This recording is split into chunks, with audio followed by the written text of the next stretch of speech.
Gawa muna ako ng video ha. Mag-share lang ako habang nag-check ako dito, medyo mabagal ang ano eh.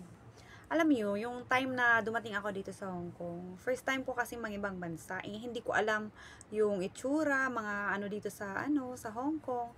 And then, syempre, hindi naman, doon sa amin naman, okay naman yung kwarto namin kahit mahirap kami, malaki naman yung kwarto ko. And then, nung pagdating ko nga, sabi sa akin ng amo ko, oh, ito yung ano mo, higaan mo, ito yung maging kwarto mo. Tapos alam mo yung parang sliding lang talaga siya. Tapos, ang liit lang na higaan, talagang hindi ka makaikot-ikot, talagang sakto ka lang talaga humiga.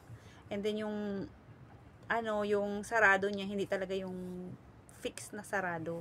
Ano talaga siya, yung ginaganon lang. Kasi plastic lang yun eh, ni-slide lang. Tapos open lang dyan sa taas. Tapos naiilang talaga ako, iniisip ko kung magtatagal ba ako, pero nagtatagal naman ako sa awa ng Diyos kasi bait yung mga amo ko. And then ginagawa nila na magiging komportable ako kahit ganun. Kasi wala naman silang magagawa eh. Kahit gustuhin man nilang bibigyan ka ng sarili mong magandang kwarto, eh yung bahay nila is maliit lang. And then dalawa lang talaga ang kwarto. And then dalawa lang din sila sa bahay. Kaya minsan hindi natin sisisihin ang mga amo natin. Kasi wala din silang magawa dahil maliit lang ang bahay. Kaya gustuhin man nilang bigyan kayo ng magandang higaan, hindi nga nila magagawa. Kaya konting privacy lang ang nabibigay nila sa atin. Ganun.